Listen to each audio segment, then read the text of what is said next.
Hello, I would like to share something with you and I want you to follow me very carefully. Okay? What you're looking at is an indictment from the state of Florida charging Leroy Bevans for the death of Clarence Everett Wiley. You see that? You can zoom it in. State of Florida indicted Leroy Bevans for the murder of Clarence Everett Wiley. Let me show you something that's going to shock you. You can zoom that in, screenshot it, read it close up. This, ladies and gentlemen, is the verdict form. The state of Florida found Leroy Bevans. From the verdict, they said the defendant is guilty of first-degree murder. As charged in the indictment, they found him guilty. Let me show you this and try to be quick.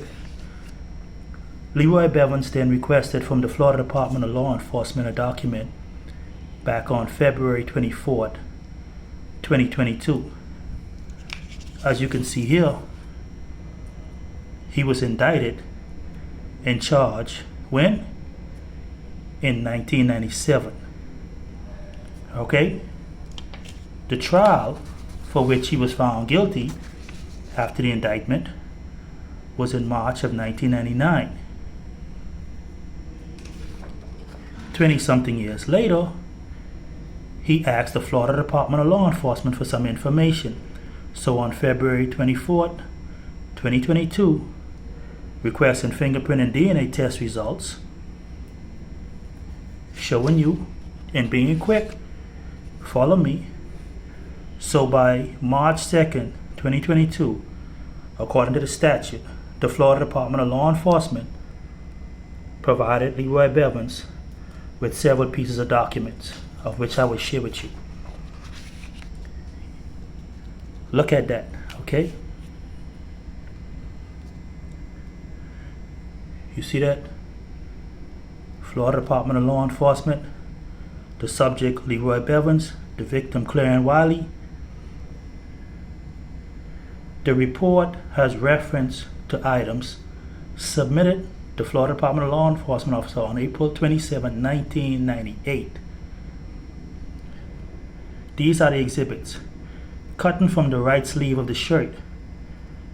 2A, cutting from the jeans. 2B, cutting from the jeans. Number 4, dry blood standard from Clarence Wiley, the victim. Number 10, buccal swabs from Leroy Bevans. Are you still with me? Okay. As to Exhibit 1A, a sample from each of the above mentioned exhibits. 1, cutting from the jeans. 2A, cutting from the jeans. 2B, cutting from the jeans, along with dried blood standard from Clarence Wiley, Exhibit 4, dried blood standard from Clarence Wiley, and buccal swabs from Leroy Bevans, Exhibit 10. Buccal swabs from Leroy Bevans, Exhibit 10.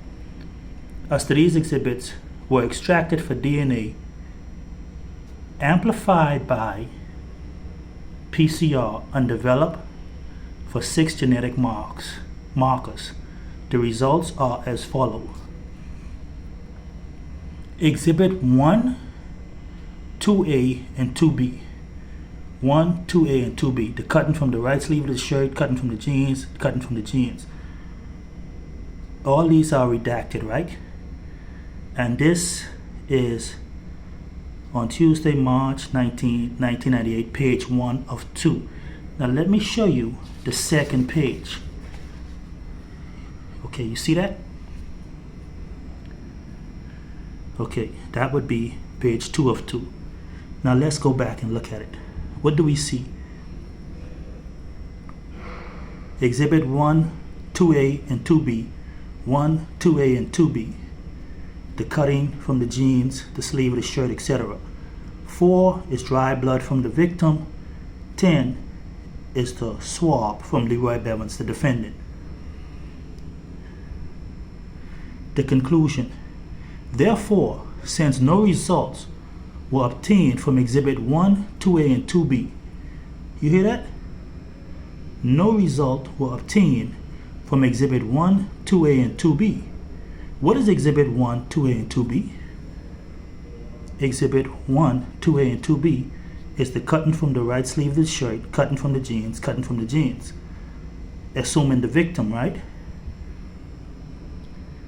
Therefore, since no result were obtained from Exhibit 1, 2A, and 2B, no conclusion can be made as to the donors of the blood. So, thus said, if the state did not know who blood was on the sleeve of the shirt or on the jeans, though they took the blood sample from the deceased and blood sample or saliva from the defendant, but could not link the defendant DNA to 1, 2A, and 2B, how did they charge him with the crime? It's not his DNA. No results were obtained from Exhibit 1, 2A, and 2B, even though they extracted buccal swabs from Leroy Bevans. They could not compare his DNA to the DNA they found on the clothing that the deceased was wearing. So they got the deceased DNA, the dry blood, and they had somebody else's DNA on his clothing. But even though they extracted swabs and saliva from Leroy Bevans, they could not conclude that that was his DNA because that was not him. It was not him. And let me show you something else. Leroy Bevans then went on to the Innocence Project of Florida and asked for assistance. You can screenshot this. You see what they said? Furthermore, the stains on the jeans